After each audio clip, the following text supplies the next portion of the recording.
أعوذ بالله من الشيطان الرجيم بسم الله الرحمن الرحيم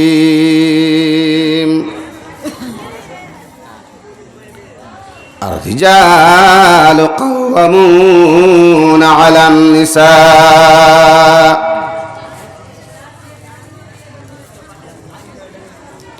মায়েরা তোর ভালোবাসা নাই কত লোহনা, সেই মায়ের দিলে তুমি কত যন্ত্রণা। মায়েরা তোর ভালোবাসা নাই কত লোহনা, সেই মায়ের দিলে তুমি কত যন্ত্রণা। মাঝে তোমার সোনার খনি, মাঝে তোমার সোনার খনি গর্ভধারণী, ধাত্রূপে মাঝে তোমায় দুগ্ধ দায়নি। সেই মারি মুখে তুমি, সেই মারি মুখে তুমি অন্ন দিলে না, মায়েরা তোর ভালোবাসা নাই কতলনা। উপস্থিত অত্যন্ত যোগ্যতা সম্পন্ন সভাপতি সাহেব ও আমার মামাজান, এই অঞ্চলের ছুটে আসা মাদ্রাসা দরদি, আমার বাপজান ভাই বন্ধু, পর্দার আলের অবলা সরলা মা খালা, আল্লাহ পাক রব্বুল আলামিনের লাখ লাখ প্রশংসা, যেই মহান আল্লাহ পাকের কৃপায় আমরা এই সভাতে বসে হাদিস কোরআনের অমীয় বাণী শ্রবণ করে আমাদের মন মগজ মস্তিষ্ককে ধোলাই করার একটা সুযোগ পেয়েছি। আল্লাহ বলছেন ফাযাক্কির ফাইন্না যিকরাতান ফাল মুমিনিন। তারপর ধর্মের গুরু মামিনুল্লাহ হযরত মুহাম্মদ মুস্তাফা সাল্লাল্লাহু আলাইহি সাল্লাম প্রতি শতকোটি শান্তির ধারা বর্ষিত হোক। আল্লাহুম্মা সাল্লাল্লাহু আলাইহি। ভাইজান, বাবার বাড়িতে যখন একটা ছেলে জন্মগ্রহণ করে তখন মানুষের মনের মধ্যে একটা উৎসাহ উদ্দীপনা থাকে, আনন্দই উৎফুল্লই নাচানাচি কুদাকুদি করে। কারণ একটা ছেলে বাবার দিহিকে, বাবার পরবর্তী জেনারেশনকে উজ্জ্বল করে এবং তার বাড়িটাকে রোশন করে। পক্ষান্তরে একটা যখন মেয়ে ছেলে জন্মগ্রহণ করে তখন বাবা এই যুগের বাবা নয়, সেই যুগের বাবারা তাদের মুখটা কালো হয়ে যেত, মলিন হয়ে যেত। ইদা বুশরা আহাদুহুম বিল উনসা, তাদের চেহারাটা কালো হয়ে যেত। ওটাকে ওরা মেয়েটাকে বিপদ মনে করত। কিন্তু আজকে কর্নোলজি বলছে যে একটা ছেলে জন্মগ্রহণ করার পরে বাবার বাড়ি রোশন করে, বাবার বাড়িতে লাইট জ্বালায়, বাবার পরবর্তী জেনারেশনকে টিকিয়ে রাখে, বাবার ভবিষ্যৎ বাবাকে ঘাড়ে করে নিয়ে কবরে নিয়ে যায়। এদিকে যেমন তার ইজ্জত, তার সম্মান, তার পজিশন। পক্ষান্তরে কর্নোলজি বলছে একটা মেয়ে দুটা বাড়িকে রোশন করে। বাবার বাড়ি 16-18 বছর পর্যন্ত বাবার বাড়িতে মেয়ে থাকে, ঘর পরিষ্কার পরিচ্ছন্ন থেকে বাবার আদর স্নেহ আর বাবার শ্রদ্ধা, বাড়ি ঘরের কাজ কাম সমস্ত কিছু করার পরে বাবার বাড়িকে রোশন করে। আর যখন বিয়ে শাদী হয়ে গেল তখন শ্বশুরের বাড়িকেও রোশন করলো কিয়ামত পর্যন্ত, মৃত্যু পর্যন্ত। একটা ছেলে একটা বাড়িকে রোশন করে, একটা মেয়ে দুটা বাড়িকে রোশন করে। আল্লাহ পাক বলছেন মান আলা জারিয়াতাইন, কোনো ব্যক্তি যদি একটা সন্ততিকে, একটা মেয়েকে, দুইটা মেয়েকে, তিনটা মেয়েকে ও সুন্দর করে লেখাপড়া করিয়ে, শিষ্টাচার বানিয়ে, সভ্যতা শালীনতা শিখিয়ে, পাক্কা সাচে ইমানদার মুসল্লি বানিয়ে মুসল্লির হাতে উঠিয়ে দেয়, তাহলে কিয়ামতের কোটে কুন্না লাহু হিজাবান মিনান্নার ইয়াউমাল কিয়ামাতে। নবী বলছেন এই মেয়েটার যে তত্ত্বাবধান করে, দেখাশোনা করে, লেখাপড়া করিয়ে, চরিত্রবান বানিয়ে, নামাজি বানিয়ে, শিষ্টাচার বানিয়ে, এর ভালো বাড়িতে একটা নামাজি বাড়িতে বিয়ে দিয়ে দিয়েছে, তার জন্য এটা আল্লাহর পক্ষ থেকে তার প্রতি একটা গিফট, অবদান, একটা তোহফা। কি যে ওর বাবা জন্য এই মেয়েটা জাহান্নামে যাবে না, পর্দা হয়ে যাবে, হেজাব হয়ে যাবে। আল্লাহ বাগানি বলছেন যে তোমার মেয়ের মধ্যে আমি আল্লাহ কতটা গুণ নিহিত রেখেছি, তোমার মেয়ের কত ইজ্জত, তোমার মেয়ের কত সম্মান, আমি আল্লাহ কত পজিশন দিয়েছি। তুমি যদি বুঝতে পারতে তাহলে তোমার মেয়েকে মেয়ে না বলে তুমি মা বলে ডাকতে। একটা লোক ছেলের বিয়ে দিতে আরম্ভ করেছে, 3টা বৌমা দেখলো, ছেলে বিয়ে করবে না। বলছে বাবা আমি বিয়ে করবো না, এটাকে আমার পছন্দ নয়। তো বলছে তুই বিয়ে করবি না, কী করবি তাহলে? তো বলছে না বাবা আমি বিয়ে করবো না। আমি বিদেশে গেলাম, বিদেশে গিয়ে একটা মন্ত্রীর বাড়িতে, একটা রাজার বাড়িতে চাকর রূপে আত্মগোপন করে চাকর হয়ে গেল, ছাগল চড়াতে আরম্ভ করলো। একটা ছাগলের পাল, একটা ভেড়ির পাল, 2টা পাল চড়াই, একদিন এটা চড়াই আর একদিন এটা চড়াই। রাজাকে এসে বলছেন হুজুর এই যে ছাগলের পালটা আপনি আমাকে চড়াতে দিয়েছেন, এই ছাগলের পালে কম হ্যাঁ জিয়াদা হ্যাঁ, এতে কম আছে ফের বেশি আছে। রাজা বলছে তুমি কি পাগল হয়েছ? ছাগল আমার যতটি ততটি আছে, তো কম আছে আবার ফের বেশি আছে, কোন ধরনের কথা বলছো?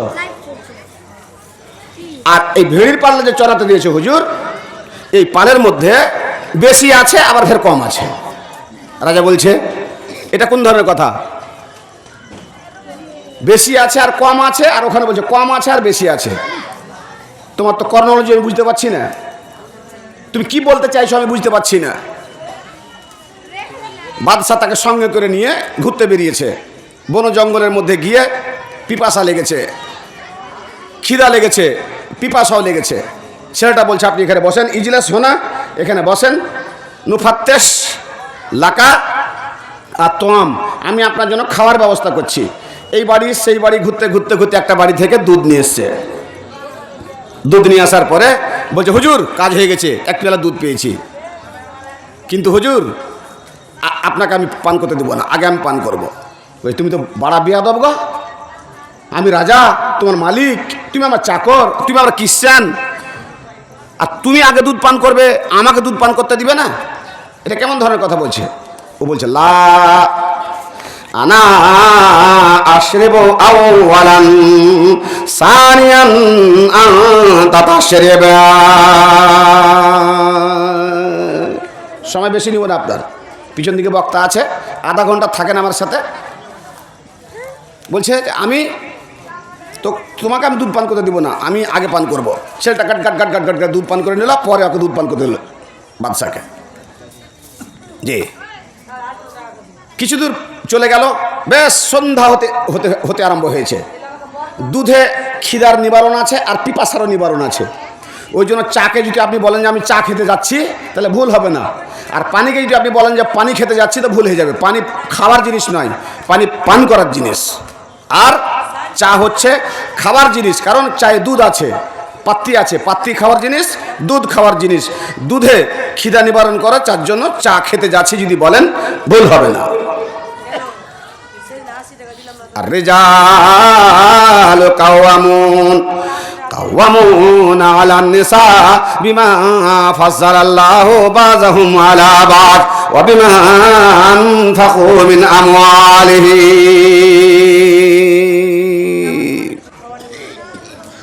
বলছে জি খাবার তো খেয়েছিলাম রে, কিন্তু রাস্তা চলে পিপাসা লেগে গেল, একটু পানির ব্যবস্থা করে দিতে পারবি? তো বলছে যে হ্যাঁ দেখছি, আমি চেষ্টা করছি। একটা বাড়ি থেকে পানি নিয়ে আসলো, পানি নিয়ে আসার পর গিলাসটা ধরে বাদশাকে বলছে বাদশা নামদার, দুধ পান করেছিলাম আমি আগে, প্রথমে আপনাকে দুধ পান করতে দিই নাই।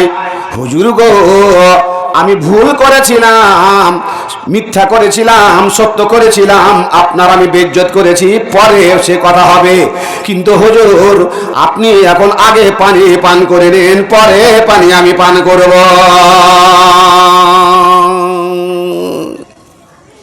হাজরত আবু বকর বসে আছেন ওখানে, উমার বসে আছেন এখানে, আলী বসে আছেন, যোগ্য সাহাবায়ে কেরামগণ বসে আছেন, আর ডান দিকে একটা ছোট্ট ছেলে বসে আছে।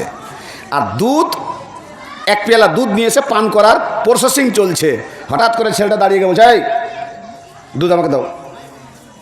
খান থেকে ভাসলো কথা, কাব্বেরিল কুবরা, তুমি কি দেখতে পাচ্ছ না হযরত আবু বকর সিদ্দিক রাদিয়াল্লাহু তাআলা আনহু ওখানে বসে আছেন, উমর বসে আছেন, আলী বসে আছেন, বড় বড় সাহাবায়ে কেরামগণ বসে আছেন, আর তুমি বাচ্চা ছেলে হয়ে বলছো আমাকে দুধের পেয়ালা দাও, আমার অগ্রাধিকার রয়েছে, আমি আছে ডান দিকে।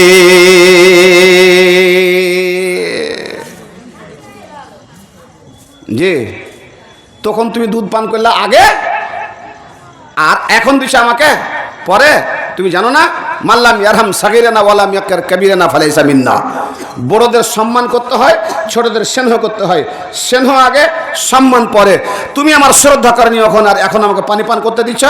বাদশা নামদার, আপনি বুঝতে পারবেন না, পানি পান করে নেন, যতটুকু পানি নিচে বেঁচে থাকবে সেই পানিখানি আপনি আমাকে দিবেন, আমি পানি পান করব। আল্লাহ রাব্বুল আলামিন ইজ্জতের মালিক, আল্লাহ রাব্বুল আলামিন সম্মানের মালিক, আল্লাহ পজিশনের মালিক, কিন্তু হুজুর গো আমাকে আল্লাহ যে সম্মান দান করেছেন সেই সম্মান আপনার কাছে না।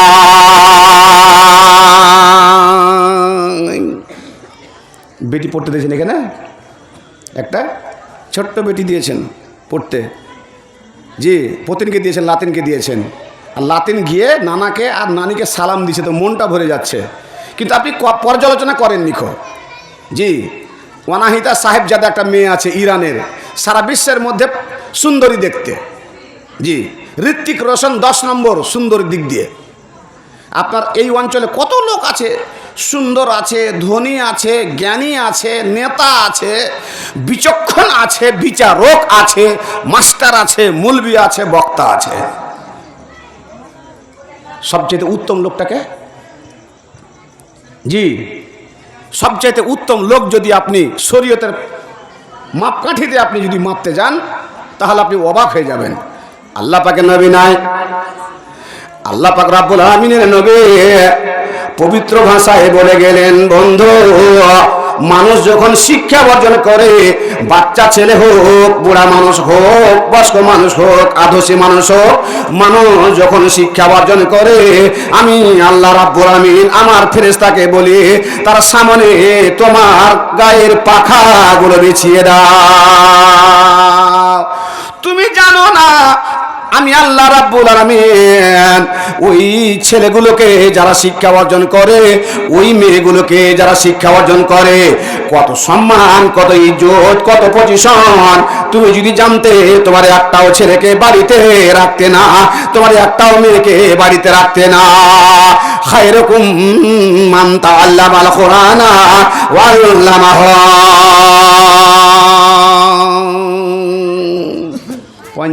পঞ্চায়েত সমিতির মেম্বার নয়, আর জেলা পরিষদের মেম্বারও নয়।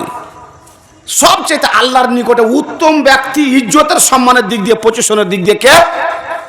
যে ব্যক্তি শিক্ষা দান করান আর যে শিক্ষা অর্জন করে।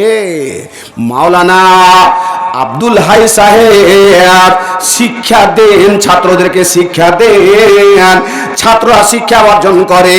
এই মাদ্রাসাতে শিক্ষকেরা শিক্ষা দান করান আর ছাত্রীরা শিক্ষা অর্জন করেন। এই দুই প্রকার লোক আল্লাহর কাছে সবচেয়ে ইজ্জতের দিক দিয়ে, সম্মানের দিক দিয়ে বড় হয়।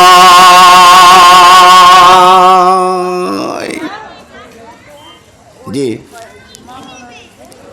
আপনার বেটা যখন বাড়িতে জন্মগ্রহণ করলো তো বেটার মালিক একটাই, আর বেটি যখন জন্মগ্রহণ করলো তো মালিক 4টা হয়ে গেল। বেটাকে শিক্ষা দিবেন 1 ভাগ, বেটিকে শিক্ষা দিতে হবে 4 ভাগ। 4টা দিক আছে একটা মেয়ে ছেলের।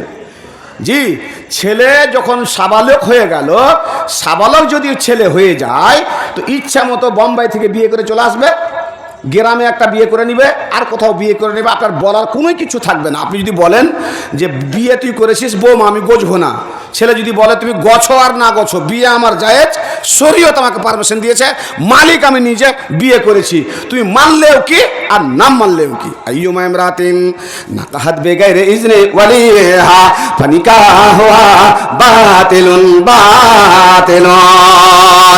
আল্লাহ পাক রব্বুল আলামিন যেই দিন আপনার উদরে সন্ততি জন্মগ্রহণ করালেন, একখানা মেয়ে জন্ম নিলেন, সেই দিন ওই মেয়েখানার ভাগ্যে 4খানা মালিক নির্ধারিত করেছে। বাড়িতে থাকবে 18 বছর পর্যন্ত তার বাবা মালিক, বাবা যদি না থাকে তার বড় ভাই মালিক, বড় ভাই যেদিন মেয়েটার বিয়ে দিয়ে দিল চলে গেল স্বামীর ঘরে, তার স্বামী মালিক, স্বামী যদিন বেঁচে থাকবে স্বামী মালিকানা করবে, যখন স্বামী মরে যাবে তার বড় ছেলে তার মালিক হবে, 4খানা মালিক হবে। একখানা মেয়ে ছেলে যেদিন জন্মগ্রহণ করলো 4খানা মালিক নিয়ে আসলো, যেদিন কবরে চলে যাবে একখানা মালিক নয় 4খানা মালিকের নেত্রাধীন থেকে তাকে কবরে যেতে হবে। মেয়ে ছেলে মালিক ছাড়া থাকতে পারে না। আল্লাহ পাকে নবী বললেন, তোমার ছেলে যদি বিয়ে করে নাই, তোমার ছেলের বিয়ে যায়, তোমার ছেলে সাবালক হয়ে গেছে, মালিক তুমি এখন নাও, তোমার ছেলে মালিক হয়ে গেছে। কিন্তু বন্ধুরে, তোমার মেয়েকে তুমি শিক্ষা দাও, তোমার মেয়েকে চরিত্রবান বানাও, তোমার মেয়েকে শিষ্টাচার বানাও, তোমার মেয়েকে ভদ্র বানাও, তোমার মেয়েকে নম্র বানাও, নইলে কোন অঘটন যদি ঘটিয়ে দেয় সম্পূর্ণ গুনার দায়ী হয়ে যাবে তুমি, তোমার নাম হবে দায়ী। বেটি বাজারে ঘুরছে, যুবক বেটি, আর সব গুনাহ এখানে আসছে। কইছে মুলি সাহেব, শরীয়তের কথাতে আমরা যেটা বুঝতে পাচ্ছি, এত মেয়ে ছেলেকে ইজ্জত দিয়েছে গো, বালির চরে ভুট করে শুইয়ে রেখেছে ফেরাউন নিজের স্ত্রী আসিয়াকে, আর আসিয়া দোয়া করছে, আল্লাহ রব্বিবনিলি ইনদাকা বাইতান ফিল জান্নাহ ওয়া নাজ্জিনি মিন ফিরআউনা ওয়া আমালিহি ওয়া নাজ্জিনি মিনাল কওমি যালিমিন। আল্লাহ গো, আমার প্রতি স্বৈরাচার ফেরাউন জুলুম শোষণ করছে, আল্লাহ আমি সব সহ্য করে নিয়েছি, তুমি আমার জন্য একটা বাইতুল হামদ প্রশংসার ঘর তোমার কাছে বানিয়ে দাও, আর ঘর শুধু বানালে হবে না, আমি যেন ঘরকে দর্শন করতে করতে করতে করতে আমার জীবন আত্মাটা হরণ করো, এরকম করো। আল্লাহ বলছে উবনুলাহা বাইতুল হামদে, ফেরেশতা আমার বান্দি আসিয়ার জন্য প্রশংসার ঘর বানিয়ে দাও। ফেরেশতা শুধু ঘর বানালে হবে না, আমার আসিয়ার চোখের জ্যোতি বাড়িয়ে দাও, উত্তর লেন তার চোখে লাগিয়ে দাও, যাতে করে 45 বছরের রাস্তা ত্যাগ করে ওই চক্ষু জান্নাত খানা দর্শন করতে করতে ইহলোক ত্যাগ করে পরলোকগমন করতে পারে। একটা লোক দেখাতে পারবেন পৃথিবীতে শুতে শুতে জান্নাত দেখতে পেয়েছে?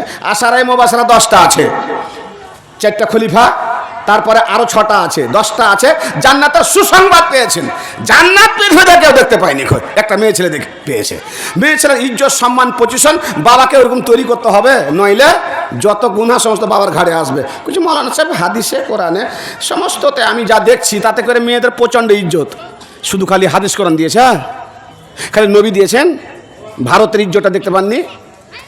কত সম্মান দিয়েছে, হ্যাঁ কি দিয়েছে? একটা লক্ষ্মীর ভাণ্ডার, কত সম্মান, 1 থেকে 1.5 হাজার করে দিয়েছে।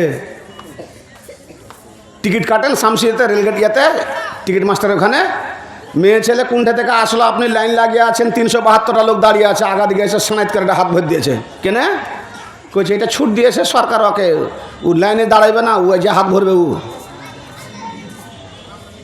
জি ভাবজান আমার, শরীয়তের সম্মান ছেড়ে দেন, হাদিসের মর্যাদা ছেড়ে দেন। আপনি যদি পার্থিব জগৎকে সামনে নিয়ে আসেন, আমার মা, আমার বোন, আমার খালাকে কত সম্মান দিয়েছেন। স্বামী যদি চাকরি করে, স্বামী মরে যায়, স্বামী মারা যাওয়ার পরে স্ত্রী জীবন তার পর্যন্ত স্বামীর পেনশন খায়। স্বামী মরে গেছে, স্ত্রী পেনশন পাবে না, পাবে না? হ্যাঁ, তো যদি স্ত্রী আপনার পেনশন খায় তো আপনার স্ত্রীর পেনশন খাবেন না? আপনি বলেছেন কোনদিন মমতাকে যে তোর নিয়ে আমার গোষ্ঠীকে বেচি, আমার পেনশন আমার স্ত্রী খেবে, তো আমার স্ত্রীর পেনশন আমি খেতে পাবো না? তুই কোন নিয়ম করেছিস? হ্যাঁ, 18 বছর কমে যদি বেটির বিয়ে দেন তো বাড়িতে পুলিশ আসবে। হ্যাঁ, আর 18 বছর পার হয়ে বুড়িয়ে যে বিয়ে হয় না, তোমার চোখে ঢালাবার হালছে, তখন বাড়িতে আসতে পারিস না। আমার ছোটতে বেটির বিয়ে দিয়ে দিনু, তুই পুলিশ এসে এখানে ধর্ণা দিস আর উঠিয়ে থানাতে নিয়ে যাবি। আমি গরিব মানুষ, বেটিটা কালো ছিল, ডিমান্ড দিতে পারিনি, বিয়ে শাদী দিতে পারিনি। 32 বছর বয়স হয়ে গেছে, তুই পেনশন চালু কর, বিয়ের ব্যবস্থা করে দে, সরকার কোনো ব্যবস্থা করুক, তখন কে হার বাড়তে তুই আসিস না খো? হ্যাঁ, বাড়তি কথা বললাম কি? হ্যাঁ জি, সুদানের একটা লোক রাস্তাতে বসে নোংরা খেত, কাঁচরা খেত, ভিজা কাপড়ে 7 দিন শুয়ে থেকেছে। সেই লোকটাকে আল্লাহ রাব্বুল আলামিন ইজ্জত সম্মান দিলেন, ধনী হয়ে গেল, কোটিপতি হয়ে গেল। সুদানের সরকার তখন হিসাব নিয়ে চলে এসছে, কর বসিয়ে দিলে এত মাল পালি কোথায়, কি হলো, এ হলো, ও হলো, রাগ করে চলে পালি চলে গেল। জি, কাদির খাঁ যে দেশটাতে গিয়ে মারা গেছে সেই দেশে পালিয়ে গেল, কানাডা। আর কানাডাতে গিয়ে ও বসবাস করে একটা চিঠি লিখে এখানে রেখে গেছে, এতে সুদানে রেখে গেছে। কি বলে? হুকুমাতকে বলছে, বন্ধুরে আমি যখন ফুটপাতে ঘুমিয়েছিলাম, কাচরায় খাবার খেয়েছি, 7খানা দিন ভিজা কাপড়ে স্টেশনের বাইরে পড়ে থেকেছি। তোমার পুলিশে দেখেছে, আমলাতন্ত্র দেখেছে, নেতা দেখেছে, মন্ত্রী দেখেছে, আমার কোনো খবর নাই না। আজকে আল্লাহ আমাকে ধনী বানিয়েছে, সম্মান দিয়েছে, ইজ্জত দিয়েছে, টাকা দিয়েছে, পয়সা দিয়েছে, আর আজকে তুমি আমার হিসাব চাইছো। যেই সরকার গরিবের হিসাব নাই না, ধনীদের হিসাব নেওয়ার কোনো অধিকার থাকতে পারে না। ধিক্কার তোমার মতো আমি দেশকে ছেড়ে দিয়ে কানাডাতে বসবাস করতে চলে এসেছি।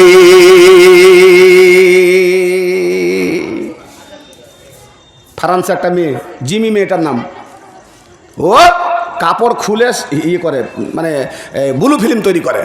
আর ব্লু ফিল্ম তৈরি করতে করতে এত টাকা দিয়েছে ওকে, একদিন তো ওর মনে জাগলো, ফেসবুকে দেখেছে যে দক্ষিণ আফ্রিকার মেয়েরা হ্যাঁ না খেয়ে ঘাস খাচ্ছে, কি খাচ্ছে, এরকম করে দৃশ্যমান দেখেছে।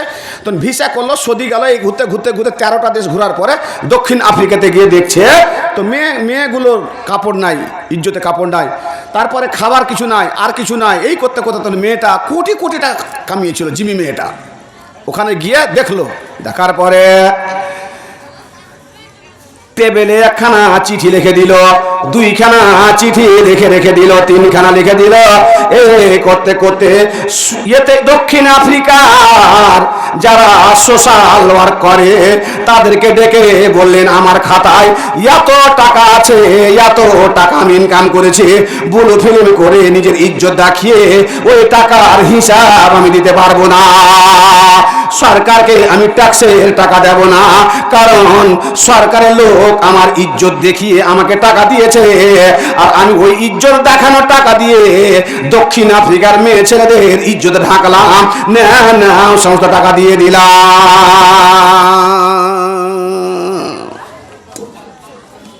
ভাবছি দুনিয়ার এটা নীতি, দুনিয়ার একটা নিয়ম।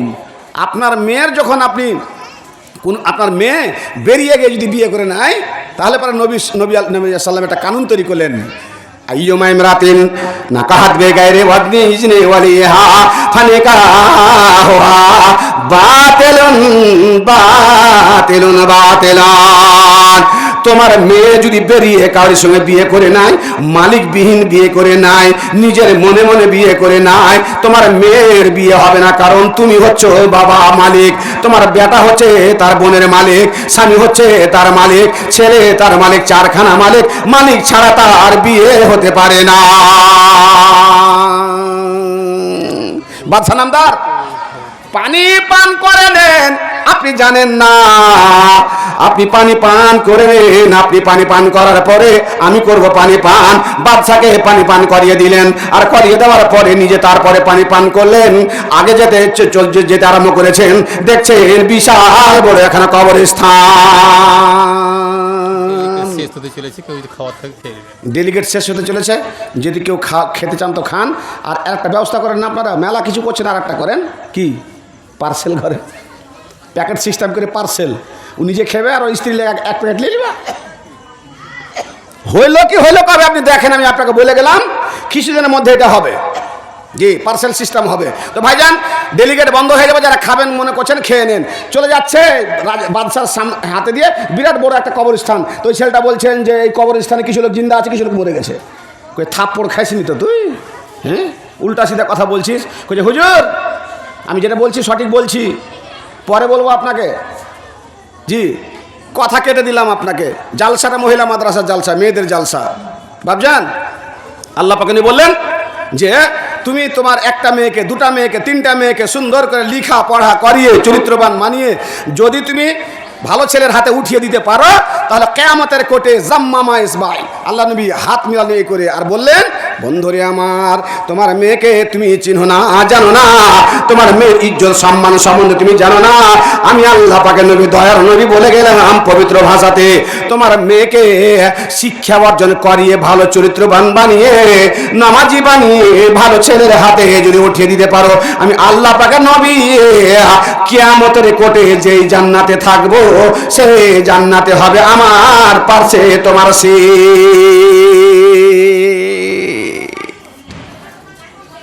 জি। বাড়ি চলে এসছে রাজা, আর এ সব ছেলেটাকে নিয়ে বাড়ি চলে এসছে। এসে আর বেটিকে বলছে যে, বেটি, এমন একটা চাকর রেখেছিলাম যে চাকরের কথা শুনে আমার ব্রেন কাজ করছে না। কি কি আব্বা বলো তো দেখি, কি কি কথা বলেছে চাকরটা? তো বলছেন, বেটি রে, আমি যখন গেলাম খিদা পেয়েছে, বাড়ি থেকে আমাকে একখানা বাড়ি থেকে দুগ্ধ এনে দিল, নিজে সর্বপ্রথমে দুগ্ধ পান করে নিল, আমার ইজ্জত রক্ষা করলো না, সম্মান রক্ষা করলো না, আমি যে তার মালিক মালিক মনে করলো না, আমি যে রাজা রাজা মনে করলো না, নিজে আগে দুধ পান করে নিলাম। ফতাবাসসামা যাহিকাম মিন কাওলি আবি, মেয়েটা মুচকি হেসে, বাপের কথাতে মুচকি হেসে বলছে, আব্বা ঠিকই তো করেছে, ঠিকই তো করেছে আব্বা, তুমি বুঝতে পারোনি? হ্যাঁ ঠিকই করেছে মানে, আমি বাদশাহ, আমি মালিক, ও আবার চাকর, আমার আগেও দুধ পান করে নিবে একটা মেয়ে ছেলে হয়ে। হ্যাঁ, একটা ছেলে হয়ে এটা কোন ধরনের কথা বলছো? আর তুমি একটা মেয়ে ছেলে, তুমি কি বুঝো? তুমি কত জানো? মেয়ে ছেলে কত জানে আপনি জানেন? আল্লাহুস সামাদ। বাপজান, একটা মেয়েকে আপনি চরিত্রবান বানান, আর দেখেন আপনি লায়ালি আল আসওয়াদ, জি লায়ালি আল আসওয়াদ, লায়ালি আল আসওয়াদ, বাবার ঘরে জন্মগ্রহণ করেছে ছেলে মেয়ে, আর মেয়ে দেখে বাবা তখন কি করলো? স্ত্রীকে আর নিজের মেয়েকে বাড়ি থেকে বিতাড়িত করে দিল। 1 বছর 2 বছর 10 বছর কেটে গেল, 10খানা ছেলের বাবা, 10খানা ছেলের বাবা একটা মেয়েকে বাড়ি থেকে বের করে দিল, তার স্ত্রীকে বের করে দিল। 31 বছর পরে ওই বাড়িটাতে অন্ধ একটাই লোক বসবাস করছে, সেটা হচ্ছে তার বাবা। বড় ছেলে চলে গেছে অন্য জায়গাতে, ছোট ছেলে আমেরিকাতে, মেজো ছেলে ফ্রান্সে, এই করে করে চতুর্দিকে সব ছিটিয়ে চলে গেছে। বাবার খবর কেউ নাই না। 31 বছর পরে ঘরের মধ্যে বসে আছে, সুন্দর করে একটা খাবার নিয়ে এসে ওই লোকটাকে উঠিয়ে বসিয়ে মুখ হাত ধুইয়ে দিয়ে সুন্দর করে তাকে খাবার খাইয়ে দিচ্ছে। বাবার 1 দিন হয়ে গেল, 2 দিন হয়ে গেল, 3 দিন হয়ে গেল, 4 দিনের বেলায় বলছেন, মা রে, বুড়ো মানুষ, 62 বছর বয়স, আমি উঠতে পারি না, ধরে উঠে তুমি বসিয়ে দিচ্ছ, খাইয়ে দিচ্ছ, মুখ হাত ধুইয়ে দিচ্ছ, মা তুমি কে একবার তুমি বলে দাও। বলছেন, আব্বা জান, আমার নাম হচ্ছে লাইলি আল আসওয়াদ। তুমি আমাকে বের করে দিয়েছিলে না 31 বছর আগে? মাকে আর আমাকে, আমি ওই তোমার কালো বেটি লাইলি আল আসওয়াদ মানে সিয়ারাত, ওই মেয়েটার নাম সিয়ারাত পড়ে গেছিল। বেটি, বাপ তখন বলছেন, বেটি রে, জানিস তুই আমি আমার অর্থ স্থাবর অস্থাবর সমস্ত ছেলেদেরকে বিলি বন্টন করে দিয়েছি, কোন ছেলে আমার খবর নাই নাই। বেটি, আমি সেই দিন তোর জন্মের দিন বলেছিলাম লাইলে আল আসওয়াদ, আমি আজকে বলছি আল্লাহ গো, তুমি আমার 10খানা রাত্রিকে কেন অন্ধকার বানাও না? তোমার মতো একটা বেটি, ওই 10টা বেটা না হয়ে যদি 9টাই আমার বেটি হতো, তোমার মতো বেটি হতো, তোমার 10টা বেটি হতো, আর এই যে তুমি আমার ইজ্জত সম্মান পজিশন তুমি করছো আজকে, সেই সম্মান ইজ্জতটা আজকে আমি পেতাম। জি বাপজান, বেটি মুচকি হাসছে, কইছে আব্বা ঠিকই করেছে। কেমন ঠিক করেছে? কইছে আব্বা তুমি জানো না আমি মেয়ে ছেলে, আমি লেখাপড়া করেছি মাদ্রাসাতে, আমি শরীয়ত বুঝি, ধর্ম বুঝি, আল্লাহ পাকের নবীর চরিত্র আমি বুঝি, আল্লাহ পাকের নবীর ইতিহাস আমি বুঝি। আব্বা জান, দুগ্ধ যদি কেউ গিলাসে পান করে আর দুগ্ধে পানি মিশ্রিত করে থাকে, পানি থাকে ওপরে, দুগ্ধ নিচে বসে যায়। আপনি বাদশাহ, আপনি মালিক, আপনি রাজা, আপনার চাকর কত বড় সম্মান করেছে, কত ইজ্জত করেছে আপনি নিজে বুঝতে পারেন না। আমি আপনার বেটি, আপনি আমাকে অবহেলা মনে করেন। শুনে নেন, শুনে নেন, ওই চাকর আপনাকে আসল অরিজিনাল দুধ পান করিয়েছে, আর আগে যে পান করেছে উপরে পানিগুলো ভাসছিল, পানিগুলো নিজে পান করে নিয়েছে, আর নিচে গাঢ়া দুধগুলো ছিল সেগুলো পান করিয়েছে আপনাকে, আপনার ইজ্জত সম্মান করিয়েছে। আমি আপনার মেয়ে দিলাম সাক্ষী। তুই ফের কোনটা জানলি এগুলা? ওই যে মাদ্রাসাতে, হ্যাঁ, উঠান ইতিহাস আর ডিসকভারি চ্যানেল উঠান আর দেখেন দুধে যারা পানি দেয় ওই পানিটা উপরে ভাসবে, আর দুধ আসল দুধ, অরিজিনাল দুধ, আগের যুগের উটের দুধ, গাঢ়ত্ব, ওই গাঢ়ত্ব দুধটা নিচে বসে যাবে আর পানিটা উপরে ভাসবে। চাকর আগে পান করেছে দুধ, তার মানে পানি পান করে নিয়েছে, আর ইজ্জত সম্মান করতে গিয়ে বাদশাকে পান করিয়ে দিয়েছে কি নিচের দুধটা, একদম অরিজিনাল দুধটা। বেটিরে আমার, বুঝতে পারলাম দুধ নিচে বসে যায়, পানি উপরে ভেসে যায়। আমার সম্মান করেছে, আমার ইজ্জত করেছে, রাজা বলে আমাকে মেনেছে। ও চাকর চাকরের কাজ করেছে, অরিজিনাল দুধ আমাকে পান করিয়েছে। কিন্তু বেটি বলো, যখন পানি পান করতে গেলাম তাহলে আমাকে কেন আগে পান করালো? এখানে তো ও পানি আগে পান করতে পারতো আর পরে আমাকে দিত। আব্বাজান, আপনি জানেন না আল মারাতু ইযা সাল্লাত খামসাহা সামাত শাহরাহা। আপনি মরে যাবেন, আপনার স্ত্রী আপনার টাকা থেকে পেনশন পাবে, আর আপনি যদি স্ত্রী যদি মরে যায় চাকরি অবস্থাতে, চাকরি করছিল, ও মরে গেল, স্ত্রীর পেনশন আপনি পাবেন না। জি, আপনার স্ত্রী নামাজ রোজা করে, আপনার বেটি নামাজ রোজা করে চরিত্র বানিয়ে দুনিয়া থেকে চলে গেল, নিজের হিসাব নিজকে দিতে হবে। বাপের হিসাব দিবে না, ভাইয়ের হিসাব দিবে না, স্বামীর হিসাব দিবে না, ছেলের হিসাব দিবে না, ও নিজের হিসাব দিবে। জি, আজকে মেয়ে একটা আপনার অযোগ্য হয়ে থাকছে, লেখাপড়া করছে না, ভাষাগত ঠিক নাই, নামাজ নাই, রোজা নাই, স্বামীর সেবা নাই, খিদমত নাই, বাপকে কিভাবে কথা বলতে সেটাও জানে না, সালাম নাই, কালাম নাই, বাথরুমে যাবে আল্লাহুম্মা ইন্নী আউযুকা মিনাল খুবুস ওয়াল খাবাইস, গোফরানাকা সুয়া দোয়া জানে না। এরকম আপনি অজ্ঞ বানিয়ে আপনি রেখেছেন, মাদ্রাসা মক্তবে আপনি দেননি, কি হবে জানেন আপনি? আল্লাহ পাকের নবী, দয়ার নবী বললেন, তুমি যখন মরে যাবে, তোমার মেয়ে, তোমার স্ত্রী, তোমার বাল বাচ্চার যতগুলো গুনাহ আছে যদি শুধরে না দিতে পারো, তোমার ঘাড়ে চাপিয়ে দেওয়া হবে। ওয়াহুম ইয়াহমিলুনা আওজারহুম আলা যুহুরিহিম আলা সামা ইয়াজিরুন। কাবিরা গুনাহ করবে বেটি, অন্যায় করবে পতিন, স্ত্রী হারাম কাজ করবে, আর গুনাহ আসবে কার উপরে? স্বামীর ওপরে, বাবার ওপরে, ভাইয়ের ওপরে। কিয়ামতের কোটে একখানা মেয়ে যদি জাহান্নামে যায়, একখানা পতিন যদি জাহান্নামে যায়, একখানা বেটি যদি জাহান্নামে যায়, তাহলে 1 2 3 4খানা পুরুষ মানুষকে নিয়ে যাবে জাহান্নামে। বাপকে নিয়ে যাবে জাহান্নামে, বাপ তাকে শুধরাতে পারে না, যার জন্য বাপ দায়ী। স্বামী শুধরাতে পারে না, দিনদার মুত্তাকি বানাতে পারে না, নামাজি বানাতে পারে নাই বলে স্বামীও যাবে তার সঙ্গে জাহান্নামে, ভাই যাবে জাহান্নামে, ছেলেও যাবে জাহান্নামে। তো সোজা সহজ ব্যাপার নয়। মমতা ভাতা দিয়েছে মসজিদে, খবর রেখেছেন তো? হ্যাঁ, 1,500, 2,000, 3,000 করে ভাতা, আর মুয়াজ্জিনে দিয়েছে কয়টা টাকা। তাতে করে যতগুলো আমাদের পশ্চিমবাংলাতে মক্তব চলতো, মসজিদে লেখাপড়া হতো, সমস্ত বন্ধ হয়ে গেছে। এটা ফেরাউনি চাল। ফেরাউন রাজত্ব যখন শুরু করে তখন 4টা কাজ করেছিল। নম্বর 1, মক্তব বন্ধ করেছিল। মুসা আলাইহিস সালামের যে সাহিফাগুলো জায়গা জায়গা কালির সাথে পড়া হতো, সেই মক্তবটাকে বন্ধ করে দিয়েছিলেন। এক মক্তব বন্ধ করে দিয়েছে। এক। দ্বিতীয় নম্বর, ঘুষ চালু করেছিল। নম্বর 3, আজকে যে মাখলুত তালিমটা হচ্ছে হাই স্কুলে, হাই মাদ্রাসাতে ছেলে মেয়ে একসাথে চলছে, লেখাপড়া চলছে, এটা ফেরাউনি চাল, এটা ফেরাউনি জাত করেছিল। আর ঘুষ, এই যে তৃণমূলের যুগে কাটমানি ছাড়া কোনো কাজ হয় না, চাকরিতে 16 লাখ আর 22 লাখ, জি, এই সবগুলো চালু করেছিল ফেরাউনি। এটাও ফেরাউনি। এই 4টা কাজ তৈরি করেছিল, তার মধ্যে একটা কি, মক্তব বন্ধ করে দিয়েছিল। আপনি মসজিদে টাকা পাচ্ছেন, ইমামের টাকা পাচ্ছেন, আর সপ্তাহে একদিন এসে খুদবা দিয়ে টাকা উঠিয়ে নিয়েছে এটিএমে। আপনি কি করবেন এবার? আপনাকে টাকা দিয়ে মুলবি রাখতে হয়েছে আলাদা এক্সট্রাভাবে, লাভের কিছুই লাভ নাই খো, জি। তাহলে এখন কি করতে হবে? মেয়ে কোথায় যাবে আপনার? বাচ্চা ছেলে কোথায় যাবে? এই মহিলা মাদ্রাসা দরকার আছে। এই মহিলা মাদ্রাসা পাবে, হোক না 12টা, একটা অঞ্চলে, তাতে কি হয়ে গেল? প্রত্যেকটা গ্রামে তো ছিল, মক্তব চলতো। আর মেয়ে ছেলের অভাব আছে নাকি? 4 দোকানের অভাব আছে? 4 দোকানের পর 4 দোকান, 4 দোকানের পর 4 দোকান, 4 দোকান, 11টা কাপড়ের দোকান, 33টা সারের দোকান, 42টা ইয়ার দোকান। চলছে না? চলছে না? চলছে। সবাই মানুষের সুবিধা করছে, কোথেকে মাল নিয়ে আসছে, আর এখানে আপনাকে সাপ্লাই করছে।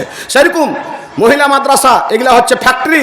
আল্লাহ রাব্বুল আলামিন বললেন, খায়রুকুম মান তাআল্লামাল কোরআন ওয়া আল্লামাহু। পৃথিবীর 1 নম্বর লোক যদি থাকে, যারা শিক্ষা অর্জন করে, ছেলে হোক মেয়ে হোক, ওরা হচ্ছে আল্লাহর কাছে 1 নম্বর লোক।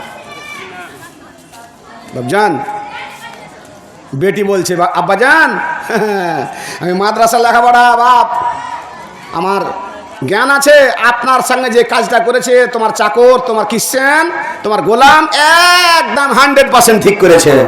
বেটি তুই ওর দিকে নয় যে আব্বা, ও কর্নোলজি ঠিক করেছে, ওর জ্ঞান আছে, ওর বুদ্ধি, ওর বিবেক সব ঠিক আছে, আর আমি সেটা বুঝতে পারছি বলে এরকম হয়েছে। আব্বাজান, আল্লাহ পাক রব্বুল আলামিন নবী মুহাম্মাদের হাত দিয়ে বলে দিয়েছেন, ডান হাতে খাও, বাম হাতে খেও না। শয়তান ইয়াকুলু বিশিমালিহি, শয়তান বাম হাতে খায়, বাম দিক থেকে খায়। আল্লাহ পাকে নবী আরো বলেছেন, মিডিল থেকে খেও না। ফাইনাল বারকাতা তানজালু ফি ওয়াসতিত।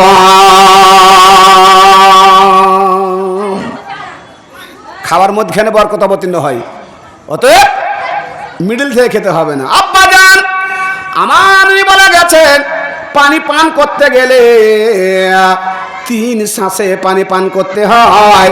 আপনি কয় শ্বাসে পানি পান করেছেন আগে আপনি বলে দিন। একবার পানি পান করলেন, শ্বাস নিয়ে নিলেন, আবার পানি পান করলেন, শ্বাস নিয়ে নিলেন, দ্বিতীয়বার তৃতীয়বার পান করতে হয়। এটা নবীর সুন্নাত। আর ওই শ্বাসগুলো পানির মধ্যে রাখতে হয় না, কারণ আপনার নাক থেকে মুখ থেকে কোটি কোটি নয়, হাজার হাজার কোটি কোটি জীবাণু নাক থেকে বেরিয়ে পানিতে যায় বলে পানিতে শ্বাস মেরে পানি পান করতে হয় না। হারে বেটি, আমি তো অনেক পানি পান করিনি, একবারই পান করেছি। খ্রিস্টানের সাথে একটু গন্ডগোল হয়ে গেল, চাকরের সাথে। ও আগে পানি পান করলো না, আমি রাগারাগি করলাম, তুই দুধ পান করলি আগে আর পানি পান করি পরে, তুমি আমাকে বেকুব বানাচ্ছিস? হ্যাঁ না আব্বা, তুমি জানো না ওই ছেলেটা প্রচন্ড জ্ঞানী ছেলে, শরীয়ত বুঝে, ধর্ম বুঝে, কর্নোলজি বুঝে, সায়েন্স বিজ্ঞানে বুঝে। আব্বা জান, যেখানের পানি আপনি পান করেছেন, ওই পাহাড়ের উপরের পানি, পুকুরের পানি, তালাবের পানি, নদীর পানি, খালের পানি, বিলের পানি, ওই পানি যখন গিলাসে আনা হয়, তখন ওপর দিকে যে পানিটা থাকে, ওই পানিটা হয় পিওর পানি, পরিষ্কার পরিচ্ছন্ন পানি হয়। আর নিচে দিকে পানি থেকে যতগুলো গাদ হয়, পুকুরের যতগুলো গাদ উঠে থাকে, ওই তালাবের যতগুলো গাদ উঠে থাকে, নোংরা আবর্জনা উঠে থাকে, সেগুলো গিলাসের নিচে বসে যায়। আপনি বাদশাহ, আপনি মালিক, আপনার ইজ্জত সম্মান রক্ষা করেছে এটা, আগে আপনাকে পানি পান করিয়েছে, পরে পানি পান করেছে সে। হারে বেটি, এত জ্ঞান তোর কাছে আছে, তা আমি তো বুঝতে পারিনি। যে আপনার বেটি বাড়িতে দেখছেন যখন যাচ্ছে মহিলা মাদ্রাসা লেখাপড়া করার পর বাড়ি যাচ্ছে, নানিকে সালাম, দাদিকে সালাম, আর এটা করো ওইটা করো। আমি এই জালসাতে গত বছর একটা কথা বলেছিলাম না, বলিনি, ভুলে গেছি। মতিউর রহমান মাদানী বুড়িহানের ওখানে ওর একটা মেয়েকে ফারেক করলো, একটা সেলাই মেশিনে উনি দিলেন, আর ওর বাবাকে একটা লুঙ্গি, ওর মাকে একটা কাপড় দিয়ে খুব জাকজমত করে ফারেক করলেন। মেয়েটা ঝরঝর করে কাঁদছে। বাবার বাড়িতে ঢুকলো, বাবার বাড়িতে একটা দৃশ্য দেখলো। বাবার বাড়ি থেকে বিয়ে হয়ে গেল, শ্বশুর বাড়িতে গেল, শ্বশুর বাড়িতে একটা দৃশ্য দেখলো, দেখে ও কান্না করছে আর আল্লাহর কাছে দোয়া করছে, কালা রব্বকুম উদউনি আস্তাজিব লাকুম। আপনাকে এই পার্থিব জগতের কথা বলছি আমি, বেশি দিনের কথা নয় এটা। মেয়েটা বলছেন, আল্লাহ গো 10খানা আমি বছর লেখাপড়া করে চরিত্রবান বেনে নামাজি হয়েছি, শরীয়তকে পালন করে থাকে, নিয়ম পদ্ধতিকে পালন করে থাকে, বাপও নামাজ পড়ে না, মাও নামাজ পড়ে না। খাওয়া দাওয়া বন্ধ হয়েছে, যারা আছেন হোটেলে খাওয়া দাওয়া করে নেন। বিয়ে হয়ে গেল, শ্বশুর বাড়ি যে দেখছে তো ইন্না লিল্লাহি ওয়া ইন্না ইলাইহি রাজিউন। দিন দুপুরে ভাত রান্না হচ্ছে রমজান মাসে, রমজান মাসে দিন দুপুরে ভাত রান্না হচ্ছে। মহিলা মাদ্রাসার ফারেক মেয়েটি শিক্ষা অর্জন করেছে, রোজা রাখতে হয়, রোজা ফরজ, সিনান কিভাবে করতে হয়, ফরজ গোসল কিভাবে করতে হয়, বাথরুমের দোয়া, শুয়ার দোয়া, বাড়ি থেকে বের হওয়ার দোয়া, সমস্ত কিছু দোয়া তা নখদর্পণে আল্লাহকে ডেকে বলছেন, আল্লাহ আমার শ্বশুর বাড়িতে দুপুরে রমজান মাসে খাবার তৈরি হয়, স্বামীও রোজা করে না, শ্বশুরও রোজা করে না, শাশুড়ি মেয়ে ছেলে রোজা করে, কিন্তু আমার শাশুড়ি মাও রোজা করে না। অভিযান শুরু করলো, ক্যাম্পিং শুরু করলো মেয়েটা। জি এই বছর কেটে যায় না 13খানা রোজা, ভাত হলো বাড়িতে দুপুরে রান্না, 14খানা রোজা যখন পড়ে গেছে, ওই মহিলা মেয়েটি, যেই মেয়েটি মাদ্রাসায় লেখাপড়া করে শ্বশুর বাড়িতে পদার্পণ করেছিল, সেই মেয়েটি 14 দিনের মাথাতে তার শ্বশুর বাড়িকে সুদূরে দিয়েছে। কি বলেছি আমি আপনাকে সর্বপ্রথমে, যে একটা মেয়ে ছেলে বাবার বাড়ি রোশন করে, চারাক জ্বালায়, লাইট জ্বালায়, শিষ্টাচার সভ্যতা বানায়, আর শ্বশুর বাড়িতে গিয়ে বানায়। তাছাড়া তার ছেলে, তার মেয়ে, তার চলা, তার ফিরা, তার উঠা, তার রাহান সাহান, পর্দা, সমস্ত কিছু তার শরীয়ত মোতাবেক হয়। জি এই কাজগুলো কে করায়? এই কাজগুলো এই মহিলা মাদ্রাসাতে করায়। আপনি হতভাগা যে আপনার মেয়েটা পড়ার মতো বয়স হয়ে গেছে, অথচ আপনি মহিলা মাদ্রাসাতে দিন নিখো।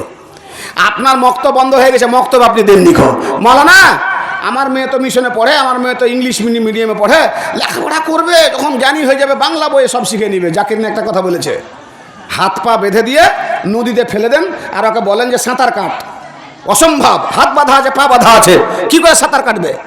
এরকম যেটা অসম্ভব, সেরকম একটা মেয়েকে আপনি মাধ্যমিক করালেন, তার পরিবেশ, তার এনভায়রনমেন্ট, তার সোসাইটি, ওখানে মিলামিশা হয়ে সেইখানে বসবাস করে সেই কালচার সে নিয়ে আসছে বাড়িতে। আপনার নমাজি কালচার পাবে, দুয়ার কালচার পাবে? জি অসম্ভব, হতেই পারে না। আপনি প্রাথমিক শিক্ষাটা আপনি মক্তবে দেন, প্রাথমিক শিক্ষাটা আপনি টুইটার দিয়ে দেন, প্রাথমিক শিক্ষাটা প্রাইভেট আলেম রেখে করেন, প্রাইভেট প্রাথমিক শিক্ষাটা মহিলা মাদ্রাসা 2-1 বছর রাখেন, রাখার পর আপনি আলামিন মিশনে দেন, জালামিন মিশনে দেন, ইংলিশ মিডিয়ামে দেন, বাংলা মিডিয়ামে দেন, যেখানে দেবেন সেখানে দেন। বন্ধু আমার পিছন দিকে কয়েকখানা বক্তা আছে, আমার বলার উদ্দেশ্য হলো এই মহিলা মাদ্রাসাগুলো যে গজিয়েছে, এইটাকে আপনি হয়তো নিজের ইয়েতে খারাপ মনে করছেন আর বলছেন টাকা নিয়ে পড়াচ্ছে, তো টাকা কেন দেবো? কত টাকা দেন? 1000 টাকা দেন। 1000 টাকা একটা মেয়ে ছেলে যদি আপনার বাড়িতে থাকে, আপনার মেয়ে ছেলে 1750 টাকা খরচ হয়। একদিন স্কুল যাবে 20 টাকা নিয়ে যাবে, 20 টাকা ইন্টু 30 দিন আপনি হিসাব করেন, আপনার মেয়ে বাড়িতে খাবে একটা মিল 10 টাকা, 10 × 3 = 30, 900 টাকা মাসে হলো।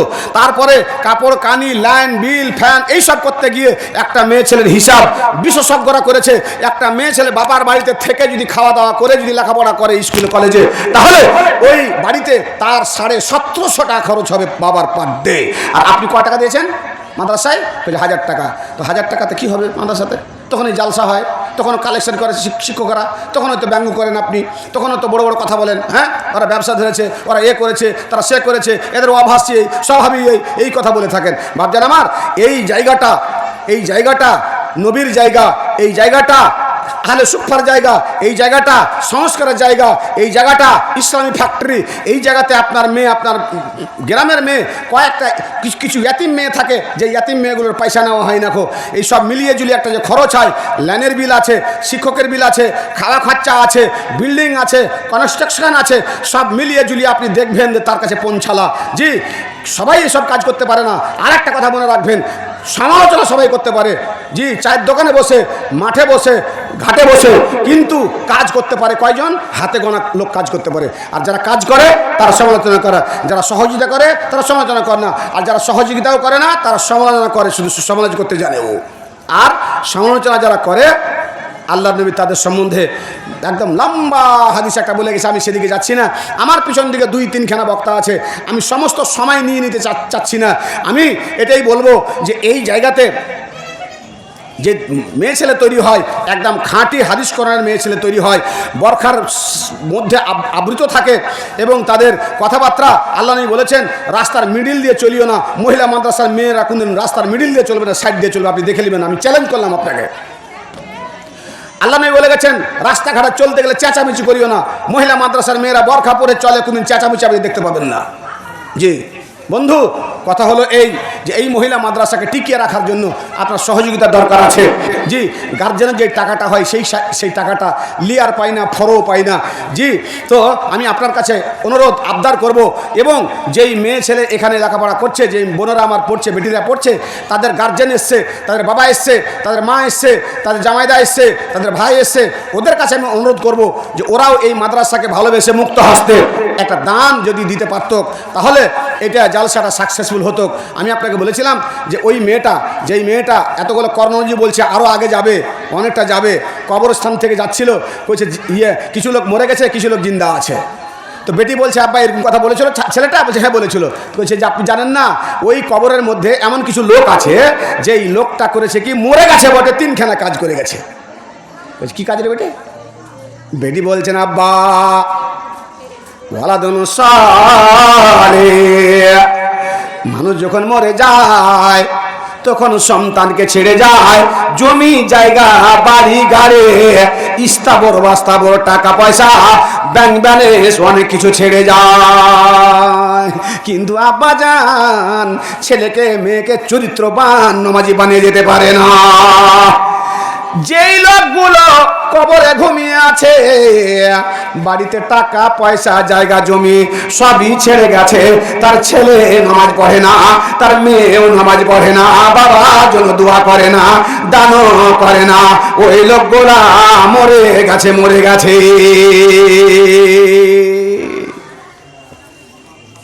আর আব্বা আর একটা লোক ঘুমিয়ে আছে কবরে, লোকটা মরে গেছে বটে, কিন্তু মেয়েকে লেখাপড়া করিয়ে নমাজির হাতে উঠিয়ে দিয়ে গেছে, শিষ্টাচার বানিয়েছে, নম্র ভদ্র বানিয়েছে বলে মেয়েও তার জন্য দোয়া করে, ছেলেও তার জন্য দোয়া করে। লোকটা মরে গেছে বটে, মাগার সে লোকটা জীবিত আছে। আছি গো ডুবে আমরা পাপের সাগরে, না জানি কি হবে কবরে হাসারে। আছি গো ডুবে আমরা পাপের সাগরে, না জানি কি হবে কবরে হাসারে। আমার হাতে একটা মেয়ের বাবা, এখানে পড়ে মেয়েটা, ওর বাবা না মা 400 টাকা দান পাঠিয়েছে। আলহামদুলিল্লাহ রাব্বিল আলামিন ওয়াল আকিবাতু লিল মুত্তাকিন ওয়াস সালাতু ওয়াস সালামু আলা রাসূলিল কারীম রব্বানা আতিনা ফিদ দুনিয়া হাসানাহ ওয়া ফিল আখিরাতি হাসানাতাও ওয়া কিনা আযাবান নার রব্বানা ফাগফির লানা যুনুবানা ওয়া কিরনা সাইয়্যাতিনা ওয়া তাওফানা মা'আল আবরার ইয়া আল্লাহ আমিন। পারওয়ারদিগার আল্লাহ গো, নিজের মেয়েকে মহিলা মাদ্রাসাতে লেখাপড়ার জন্য দিয়েছে, আল্লাহ তাকে চরিত্রবান বানিয়ে দাও। আল্লাহ তার বেরেনে মস্তিষ্ক তুমি আল্লাহ প্রশস্ত করে দাও, ভালো আলেমা বানিয়ে দাও। পারওয়ারদিগার যখন তার বিয়ের বারোটা করবে, নামাজি ছেলে যেন তার ভাগ্যে পড়ে। রব্বুল আলামিন তার মা তার বাবাকে সুখে রাখো, খেতে খলিনে বরকত দাও, রুজি রোজগারে বরকত দাও, আশা আকাঙ্ক্ষা পূর্ণ করে দাও। পারওয়ারদিগার দুয়া দেব কত নিকি দাও তো, আমিন সুম্মা আমিন। দেন দেন, হ্যাঁ দিয়ে দেন। আরো কিছু পয়সা মেয়েদের পক্ষ থেকে 50 টাকা, 100 টাকা, 200 টাকা এই করে করে কিছু টাকা এসছে। তো এই টাকাটা দোয়া হবে। তার আগে একটা কথা বলি যে মহিলা মাদ্রাসা, মেয়েদের মাদ্রাসা, যেটা মেয়েদের মাদ্রাসা ওটাই মহিলা মাদ্রাসা। মানুষের একটা ধ্যান ধারণা আছে, টাকা নিয়ে বেটি পড়াইতে দান কেন করব। আমি কিছু কথা বললাম আপনাকে, অনেক কিছু বলা যাবে, বলার মতো ফাঁকও আছে। জি, জামাতে ইসলামী মিটিং করছে আপনার এদিকে, লম্বা মিটিং করে 1 বছরে একবার করে চলে গেল। শুনুন ভালো কথাটা। আরও কিছু টাকা আমাদের পক্ষ থেকে এসছে। জামাতে আহলে হাদিস চাঁদা উঠিয়ে বিশাল বড় প্যান্ডেল খাটিয়ে সকাল থেকে নিয়ে রাত্রি 11টা পর্যন্ত একটা মিটিং করে চলে গেল। বিভিন্ন রকমের বক্তা আসলো, বক্তব্য দিয়ে চলে গেল। যত রকমের সংগঠন আছে পৃথিবীর বুকে, ওরা নিজে নিজে ভাবছে আমরা দিনের কাজ করছি, দিনের প্রচার করছি, ধর্ম প্রচার করছি। বুকে হাত দেন আপনি, আনা তো রাত্রে যখন ঘুমাবেন, ঘুমিয়ে আপনি বুকে হাত দিবেন, আর বুকে হাত দেওয়ার পরে আপনি ভাববেন যে হ্যাঁ হ্যাঁ আহলে হাদিসে প্রোগ্রাম করলো তো কটি লোক হেদায়েত হয়েছে। টাকাটি চলে গেল আমাদের, বক্তাদের খরচ আর ও আর ফিতা মিতা কত কি করে সব বেকার হয়ে গেল। জামাতে ইসলামীরও ওরকম, তাবলিগি জামাতের ওরকম, সব ওরকম। তো হেদায়েতটা কি হলো কিছু বুঝতেই পারলাম না। তো এবার আমি আপনাকে বলি হেদায়েতটা কে করে আপনি বলেন তো, বলতে পারবেন? কালকে চার দোকানে বসবেন, আলোচনা করবেন, আপোষের মধ্যে পর্যালোচনা করবেন, আর করার পরে বলবেন আমি আপনাকে বলছি, সে কথাটা আপনি আমার পক্ষ থেকে বলবেন যে এরকম কথাটা সত্য না মিথ্যা। জি, পৃথিবীর বুকে সবচেয়ে বড় দায়ী কে? দিনের দায়ী কে? সবচেয়ে দিনের বড় দায়ী হচ্ছে মুয়াজ্জিন। হাইয়া আলাস সালাহ, হাইয়া আলাল ফালাহ। দাওয়াতি তাম্মা, এটা দোয়া পড়ে না? দ্বিতীয় নম্বরে যেই লোকটা আসবে দিনের প্রচার করে, দিনের নাশর করে থাকে, ধর্মকে জীবিত রাখার জন্য অক্লান পরিচেষ্টা করে যায়, সেই লোকটার নাম হচ্ছে মাদ্রাসা। চরঙ্গীর মাদ্রাসা 19 তারিখে জালসা। কতটি ছেলে আছে ওখানে? আর ওই ছেলে লেখাপড়া করছে, সিনিয়রে পড়ছে, তারপরে চলে যাবে পশ্চিম, ভালো আলেম হবে, দেশে আবার দিগান্তরে ছড়িয়ে যাবে, আর ছড়িয়ে গিয়ে মানুষকে হেদায়েত করবে। নিজে হেদায়েত হয়েছে, স্ত্রী হেদায়েত হবে, ছেলে হবে, গ্রামবাসীকে করবে, জুমার খুতবা দিবে, দাস দিবে, তাদরিস করবে, মাদ্রাসায় পড়াবে। জি, 1 নম্বর স্থান যেটা গ্রহণ করে আছে দাওয়াতের কাজের জন্য, দিনকে প্রচার করার জন্য, তার নাম হচ্ছে মাদ্রাসা এবং মক্তব। এই মহিলা মাদ্রাসা থেকে যেই মেয়েটি ফারেক হয়ে যাবে, আর ফারেক হয়ে গিয়ে নিজের গ্রামে যাবে, শ্বশুর বাড়িতে যাবে, ছেলেকে শুধরাবে, স্বামীকে শুধরাবে, বাবাকে শুধরাবে, পড়োশিকে শুধরাবে, যাকে শুধরাবে, জ্যাঠানিকে শুধরাবে। জি, এই করে করে সবচেয়ে বেশি দিনের যেটা কাজ করে সেটা হচ্ছে এই মহিলা মাদ্রাসা আর ছেলেদের মাদ্রাসার ছেলে এবং মেয়েরা। জি, এটা আপনি অনুভব হয়তো করেছেন কি করেননি। অতএব এই মহিলা মাদ্রাসাগুলোকে টিকিয়ে রাখতে হবে, ছেলেদের মাদ্রাসাগুলোকে টিকিয়ে রাখতে হবে। আর আপনি হয়তো ভাবছেন যে এরা তো টাকা নিয়ে ইয়ে করছে, এদের টাকা আর কেন দেবো? ভাবছেন, একবার আসেন আর একদিনের খরচটা আপনি দেখে যান যে লোকড়ি কত লাগে, আর শিক্ষকের বেতন, লাইন বিল আর সব মিলিয়ে ঝুলিয়ে কত খরচ হয়, তখন আপনি বুঝতে পারবেন, তার আগে বুঝতে পারবেন না। জি, নদীর এপার বলে ওই পাড়াতে সর্বসুখ আমারও বিশ্বাস। ওপারে গিয়ে দেখছে যে ওখানে সুখ নাই, এদিকে সুখ আছে। জি, তাহাসে বুঝতাম আলমা ওলাই সাফি আলমা, কে আমাদের কোর্টে কিছু লোক থাকবে, হ্যাঁ ভাববে অনেকগুলো নাকি